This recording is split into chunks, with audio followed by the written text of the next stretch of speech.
Good evening and welcome to CV Weatherfront. This is Season 2, Episode 6. This is where we are weekly weather web stream. It's a tongue twister. I always mess that up every time I say it. Where we talk about all the weather for us here in the Concho Valley and then across weather headlines across the nation. And then we also throw in some special weather topics where we actually can see some interesting facts about weather where you might not know. So, of course, going into our weather briefing today, somewhat chilly, not really that cold. We kind of dealt with somewhat just kind of breezy conditions today, but highs today only got up to 60 degrees here in St. Angelo at Mathis Field. Our average temperature is around 66 degrees, and our record was set in 1918. We got up to 94. Definitely in 1918, they were dealing with summer-like temperatures here in the Concho Valley, but overnight lows got down to 44 last night. Our average is around 40 in terms of that average low, but 1960 got down to 11 degrees for us here in the Concho Valley, so definitely seeing some cold conditions. Across the state of Texas, we are anticipating another reinforcing cold front that's going to be moving through the area overnight tonight into tomorrow morning. So we're going to start seeing those wind gusts actually start picking up to very gusty conditions primarily after midnight. So after midnight, you're going to probably hear those winds howling outside, if you're asleep or if you're around that, or if you're up at that time from midnight all the way until Wednesday morning. But right now across the radar, we're seeing just a little bit of showers from our southern counties, just along the I-10 corridor, south of Azona, going through south of Sonora. It looks like Junction, seeing just a little bit of showers there. Not really seeing too much of anything for us here in St. Angelo, just clear skies. We saw some cloud cover earlier today. But other than that, just continuing to see those breezy conditions. This is the wind tracker, so this is the forecasted wind gusts of what we're going to expect to see after midnight. We can see those gusts up to 25, possibly getting up to 30 miles an hour as they pick up mainly after midnight there. So of course you combine those wind gusts with temperatures in the low 30s, you're going to have those feels-like temperatures ranging from 20 to 25 degrees for us here in St. Angelo. That's going to last us tomorrow morning, so expect tomorrow morning to be fairly cold in terms of that wind chill. But tomorrow, expect those breezy conditions all throughout tomorrow. Another chilly day, still going to see sunny conditions. But other than that, just seeing just those breezy conditions and chilly conditions for us here as we head into the next several hours here. So here's those feels-like temperatures. So those winds out of the north at 15 miles an hour, it's going to cause it to feel like 20 degrees in El Dorado, 23 here in St. Angelo, 20 degrees in Sterling City. Like I said, just those feels-like, those wind chills are going to range from 20 to 25 degrees. So if you're heading out to work and school tomorrow morning, it's going to be fairly cold. And of course that can actually wind chill can cause frostbite if you're not careful. That is a proven fact that you could get frostbite from wind chills if it's below 30 or that freezing temperatures. We're going to continue to see that through Wednesday morning, and then eventually we'll be back into the 40s in terms of those feels-like temperatures, because we're going to continue to see those breezy conditions all throughout Wednesday. So here's a look at your extended futurecast tonight. Overnight cold front, those lows getting down into the low 30s, heading into the next several days. We're going to have sunny conditions. The sunshine's here to stay. I know a lot of us love the sunshine, but it's going to be chilly for tomorrow, and then our warming trend is going to start on Thursday. We're going to have a high. Our highs are going to warm up into the 60s on Thursday. Friday's getting up to about probably upper 60s, and then as we head into next weekend, mostly sunny conditions, a little bit more cloud cover, but those highs in the 70s. I am anticipating that weather, so another pleasant weekend's expected with temperatures in the 70s. Overnight lows still remaining really chilly in the 30s and 40s heading into the next several days here. Of course, we are on Facebook Live, so if you are joining us, you can join the conversation and ask your questions or comment on what we're talking about here in terms of our stream here. But going into the extended futurecast, for the start of next week, this is where it kind of gets a little bit tricky in terms of the forecasting aspect of it, because start of next week we're expecting another upper level low that's going to be coming in from the west.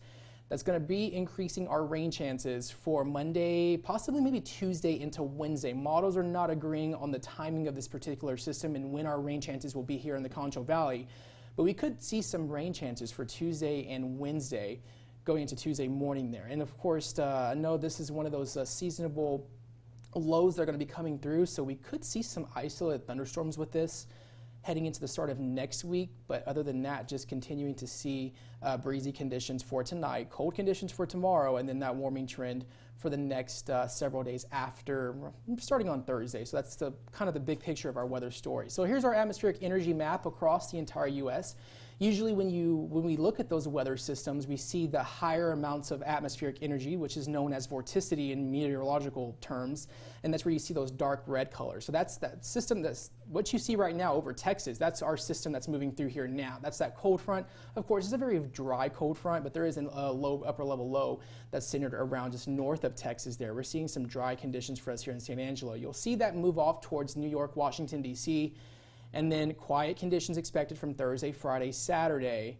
And then as we head into next Sunday and Monday, if you look off the coast of California, you're starting to see another low pressure system that's going to be moving in from the west. Of course, it's going to start near the west coast and then eventually slowly start moving. It's going to be dipping down a little bit south here.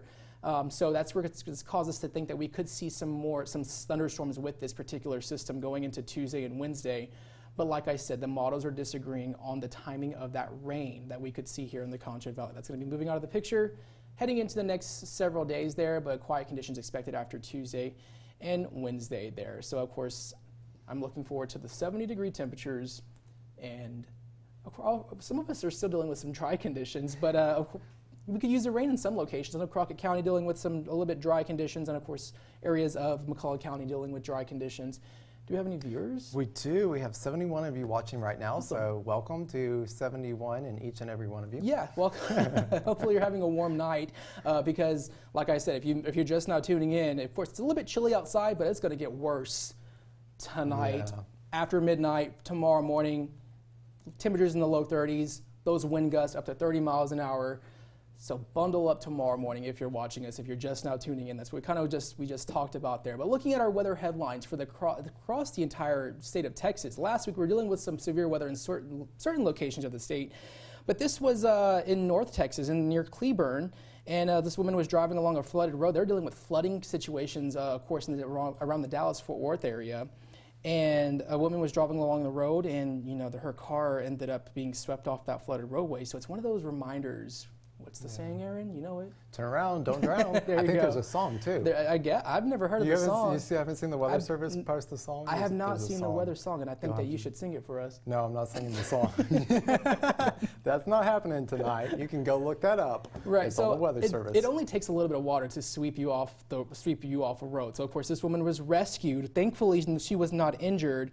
They couldn't even open her driver's side door, and they had to pull her out through the back of her car. As you see that back window, the back door open, and so as she was being rescued, that car was still slowly sinking. So she was extremely lucky in this situation. This is happening, of course, is near the Dallas-Fort Worth area, and yeah, she was able to call 911, and the good thing here, she was able to be rescued. But it's one of those reminders as we get closer to severe weather season, turn around, don't drown, because you never know how much water it's going to take to sweep that car off. And I'm not so sure that road's actually there in those images that we're seeing. Right, so the roads is not, I guess I didn't really see the road there either, so I guess the road either got swept away. If you can't see it, it could be gone, honestly. You could be driving into a hole.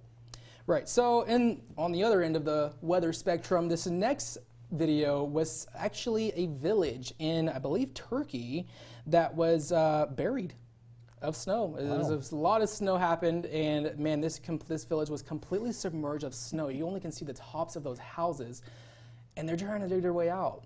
Very scenic picture, but look at how much snow they received, and of course they're trying to get all that snow off of their houses. Of course, they were snowbound, which that's the term used when you're trapped into your house by, I believe it's snowbound, right? Yeah, sure, okay. Yeah, snowbound. So they were able to, this happened in Turkey, but we didn't deal with this much snow anywhere here in the U.S., but just kind of gives you a picture of what other people are dealing with across the entire world there. So the very scenic picture. But other than that, they got to dig their way to the store. Look at they're not even dressed I mean, it's a very snowy conditions, but they're not really wearing gloves. So I mean, they must be used to this type of weather in and around that area. I'm not familiar with Turkey. Yeah, even those the kids, of course, they're not wearing earmuffs, and of course they're struggling to get through that snow there. But these kids are not wearing gloves, and I think that's some kind of tree. I don't know. Was this during Christmas? No, I mean, no, I guess they're trying. Oh, I guess this must be some type of technique that they use to Feed Oh, sheep. feed sheep. Okay, That's what they're doing was feeding the sheep. I was like, what is this? Is this a Christmas tree? I was overthinking this. I was like, this was some type of technique that they use to like prevent the snow from getting in a certain location. Maybe when it melts, it soaks it up, and no, they're just feeding their sheep. It was more simple. There than was, you thought yeah, it we were was. overthinking it. That's usually what we do during like weather forecasts. We overthink a lot of things. Well, I just kind of thought they were having like a late Christmas or something. I thought so too. I thought it was a Christmas tree, but they were just feeding their animals there. But of course, our Oh my next video, I believe our next video is the Finland Northern Lights. Yeah. So this was, of course, this is the Northern Lights. I know of you probably it's called the Aurora Borealis. And man, one of my bucket list things to do in my life before I die is to want to see the Northern Lights. It just looks so mesmerizing. And of course, this is I guess energy from the sun or energy from the sun. Solar radiation. Solar radiation usually you see it near the poles. And sometimes you can actually see this far north in the northern United States, like in I think Michigan, they can see these sometimes too. And but this was in Finland, and you were just able to see this very mesmerizing view of that solar radiation. It's like, of course, the sky lights up in this green.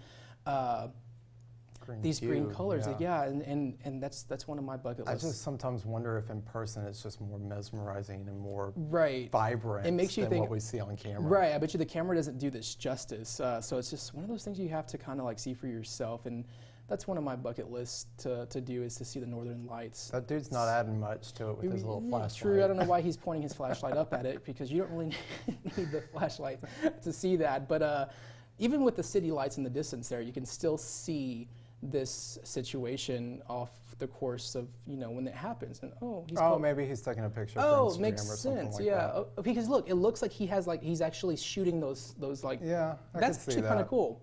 Like when you like stand in front of a monument or a rock or something, you like hold your hands up and get somebody to take your picture. It looks like you're holding the rock. Yeah, that's true. I mean, it looks like he's like kind of shooting those whatever green rays or something. Hey, there you go. Add that to your bucket list for your Instagram. Yeah, I guess there's snow angels. I guess for the Northern Lights, I guess people do that. That's something that's interesting.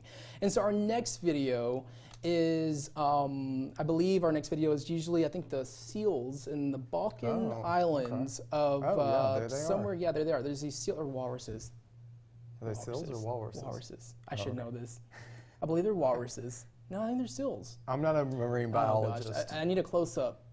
I just grabbed this video. This guy's using a drone. You see that? Yeah, and he's actually getting really impressive footage of that. But what the thing is about this is that they did not have a very cold winter wherever this species of seals I know seals and walruses are not the same, but I literally just grabbed this story like 2 minutes before it was streaming.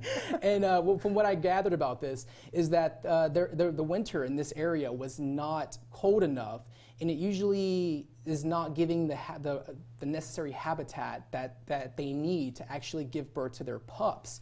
So with that being said, I believe that this area is actually hotter than what it's usually supposed to be, and they actually have a little bit more, they're supposed to have a little bit more ice cover. And these seals are only confined to this small island to give birth, and it's a very small area. So this is all due to the extremely warm winter that they had in this general area. And so, of course, these scientists are using that drone footage to kind of to look at these at their habitat. But like that's not a lot of space for them to give birth, and I don't think they're able to give birth to that to those baby seals as they continue their, I guess the season where they actually give birth. I guess it's usually the winter going into the spring, as you should say. So, yeah, so that's all we have in terms of our weather headlines. I don't know why I keep having this graphic there. But anyways, we do have a fun weather information that we have for you. Of course, our weather mystery series, which we were talking about radar anomalies, where we were talking about, of course, mysterious things on radar last week, which we talked about the Huntsville blob and the Kansas City, the chaff. Paducah, Kentucky. Paducah, Kentucky, correct. We talked about that last week where we see mysterious objects, but a lot of people don't realize, and a lot of people are very impressed that you can see a lot of things on the weather radar that you wouldn't think that you could see. So that being said, let's going to go back into our, I think, what was our first topic here? What's our first topic? Oh, yeah. It is what's on radar. Go ahead and talk about that. So here we go. Taking a look at what's on radar, what do you think is actually in this radar image? And by the way, this is Key West, Florida. This is the radar out of Key West, Florida. So there are different things, more common things that show up on radar from time to time. Bugs or insects. Right. And we're talking about large amounts of bugs or insects that are migrating or, you know, going through migrating through an area. And usually you see that during the changing of seasons, you know, from winter to summer, they go to, birds fly south for the winter. Well, you know, we had the monarch butterflies. That's true, yeah, we had that here in San Angelo. We were able to see that. So, of course, just out of a guess, I don't know if we can talk to our Facebook Live viewers, what do you think? What's that on radar right now that you see off of the Key West, Florida? Which we do know what this is, right? We do, we do. And the other options are birds, bats, or geese. And then radar, believe it or not, radar can actually sometimes pick up trains and traffic. That's true. So. Oh yeah, I definitely know that. Yeah. So if, a lot of times when there was a lot of traffic along a certain corridor, you know, of course our major corridors, I-45 here from Houston to Dallas, 35 from San Antonio to Austin, you're able to see traffic on those. On the radar, the weather imagery, or the radar imagery for that there. So, of course, do we have any responses with this video? Yes, my dad says, what time of day was it? And I believe it was early in the morning. I believe it was early morning hours. Oh, here. okay. So he's trying to ask questions like you and try to figure out what. He's asking a question, his asking a question to answer a question? Okay. Yes. All right. So trying to get more information out of us to figure out what it is. Interesting. So what was it? So actually what it was were birds. We had migratory birds moving through the Florida Keys, and they were flying low enough, and if you'll hit there, we've got the answer. It's birds. Oh. And that comes from NWS Key West. And you can see where they really light up the radar there, and it looks like rain moving through Key West, Florida. But they were low enough, flying low enough through the Florida Keys that the radar picked them up, and there were so many of them that we were able to see them on radar. And then they got a little bit lower, and then as they went towards Miami, so they were just migrating through Florida. Interesting, awesome. You wouldn't think of that. So, okay, this is Kansas City after the Super Bowl, after they won, the Kansas City Chiefs won the Super Bowl. You were actually able to see the fireworks all across Kansas City on radar. So you're seeing those radar signatures. And is this the only image we have? Yes. Okay. So this is of course we could compare it to, like, you know, I think it was around 9:20 that night, or around 9:30ish when the Super Bowl was over. As they were winning, the radar just lit up with all of this, like, you know, all this radar anomalies. It wasn't raining there in Kansas City. It was just, you know, this was literally the fireworks that was going across the entire off the entire area there. Yeah, so that was something closer to the radar. And I wonder if Kansas City has laws that you can't shoot off fireworks within the city. You know, there are a lot of cities that say it's illegal to set off fireworks within the city limits. Which it makes sense. So if you look at this radar imagery, you can see that most of this signatures are actually on the outskirts of town. Right. So a lot closer to the radar site too. True. Yeah, and also too, I mean, you can see the outskirts of town, but that does not prevent people from shooting fireworks. I know that during New Year, if you saw Los Angeles, it was like firework galore, even San Antonio, and it's illegal to shoot fireworks inside city limits. A lot of major cities, so probably didn't prevent a lot of people. But out there where the radar site is, out there near the airport, that's a very rural area, so a lot of people can just set off fireworks. Right. So this is our base reflectivity, and this is what we use to see rain. But another thing that we could use is called correlation coefficient, and this is what we use to see debris that is suspended in the air. And whoa, I'm gonna have to kill you for spelling Houston like that. Uh-oh. Uh-oh, I made a mistake. You did not just offend half of Texas. I'm so sorry, Houston. I am so sorry. I need some spell check, apparently. Chris Ramirez did not make this graphic. I'm at fault. Blame me. Blame the non-Texan. You can blame me for this. I guess that's how they spell Houston in Alabama. But like we Huston, we have a problem. Yeah, that's... Go back on subject here. So this was back on January 24th when I guess there was a manufacturer and some type of company that did some type of business inside their inside their building. You see all those warehouses across the the West Beltway there. When that explosion happened, you were able to see that debris suspended in the air, and this is what we use. This is correlation coefficient, and that radar product, which we call CC for short, is what we use to determine whether or not a tornado has touched on the ground. And so if there's a tornado that's on the ground, we can usually see that debris suspended in the air, and that's how we can use to confirm tornado reports. But in the same sense, if there's some type of explosion that happens that sends debris like airborne, we can also see this type of situation on radar as well. I am so bothered by the way that Houston is. I realize that now. Oh, goodness gracious. Is this the only graphic with that one? Yes, Okay, it so is. this is the Houston, Texas explosion. So, of course, this is one of the special topics that we're using to kind of teach you something about radar. Because when this happened, And this spelling, event, apparently. Yeah, we learn how to spell and we learn how to talk about radar and weather. And, of course, from Alabama, he's definitely learning slowly but surely. But in the same sense, when this happened, I think my father was actually very impressed. Like, he sent me like this video, because I think all the meteorologists in Houston were talking about this situation of how you can see it on radar. And he sent me a screenshot of one of the meteorologists in Houston, I think for our embassy affiliate.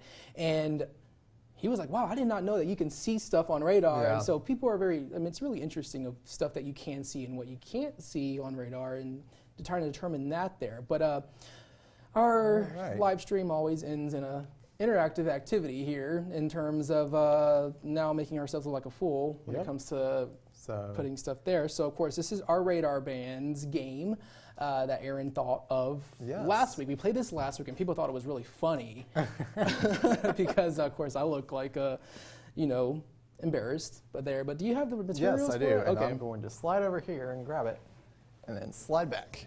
Awesome. And here we go. So I've got my headband. I'm going to put that on. Oh, okay, we have to put them on. Got to mess up the hair for the 10 p.m. newscast, that's for sure.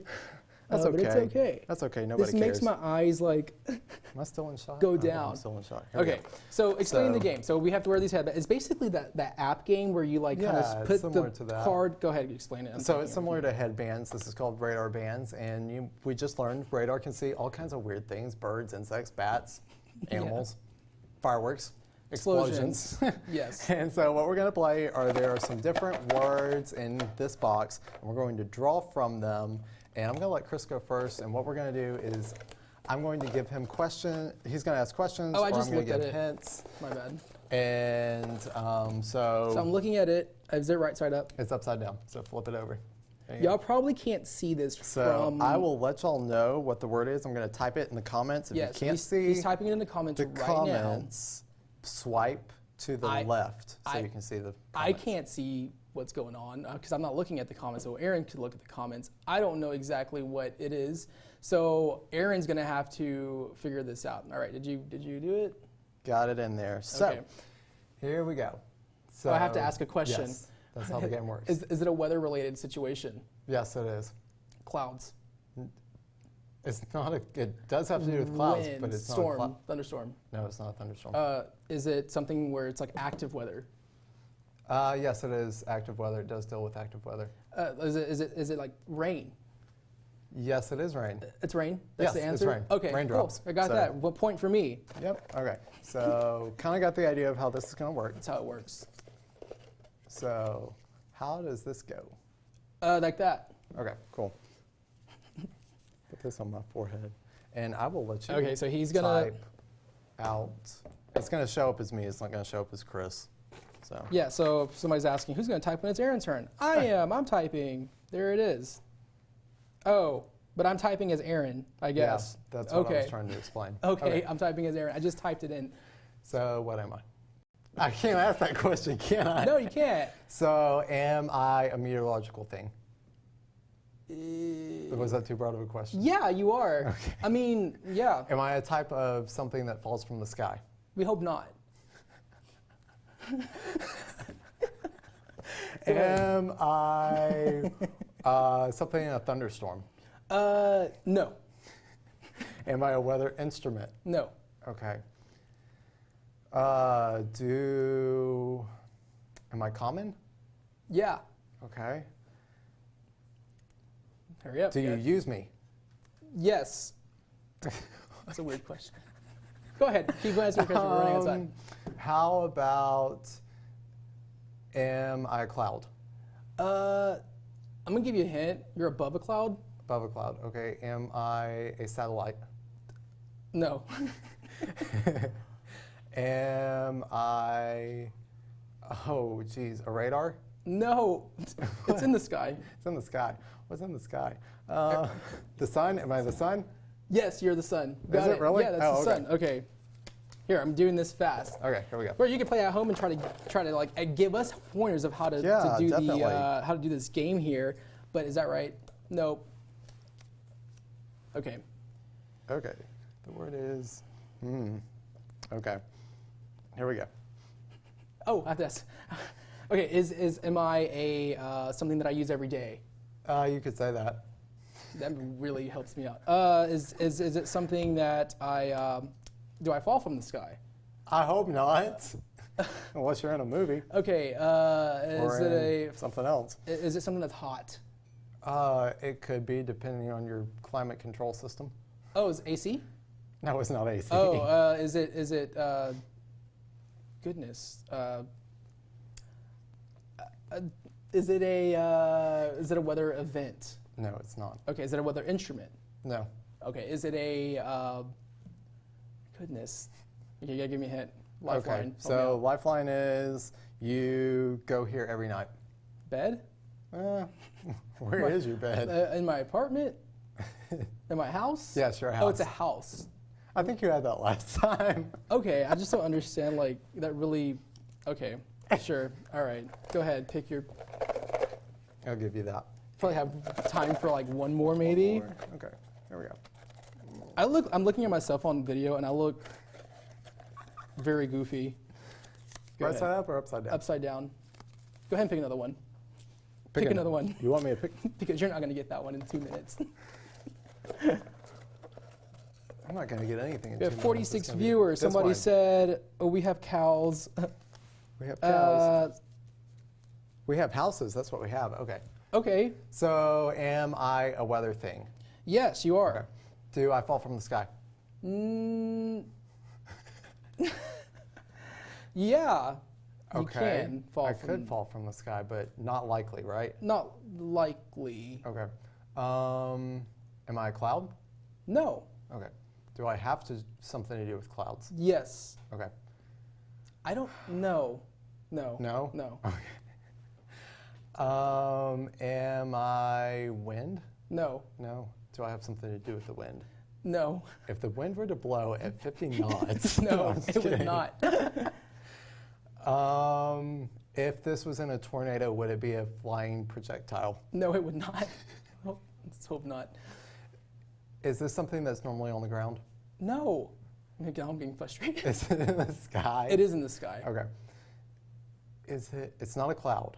Lucky Charms. That's a hint. Oh, am I a rainbow? Yes. Thanks for the hint. That was like a giveaway. That's all we have time for in terms of this Is that game. all we have and that's time for? cutting Are you off the done with this? circulation. What is what? Are you done with this? Well, with the game, because it was cutting off circulation to Okay. my brain. Okay. Because those headbands are a little bit tight there. But You just have a big head. okay, so anyway, so that's all we have for you today. You can always follow us on social media. I believe they're laughing in the control room that you just like insulted me. Chris Ramirez KSAN on Facebook, and you can follow me on Twitter at Chris Ramirez WX. I'm taking all my stuff because I'm about to like lunge at Aaron. And I'm Aaron AWX on Twitter, and I did that lovingly. I'm just joking No, I know and you're playing joking. around with you. You're a joke. It's okay. And in the end, you can always make sure to, for your latest weather forecasts and more, you can always visit the ConchoValleyHomepage.com, and you can also download our Concho Valley Homepage app on the Apple App Store and the Google Home Play. Well, that's all we have for you today for our week's version of CV Weatherfront. I'm now going to think of insults to now talk about Aaron for next week. Bring it. Thanks for joining us.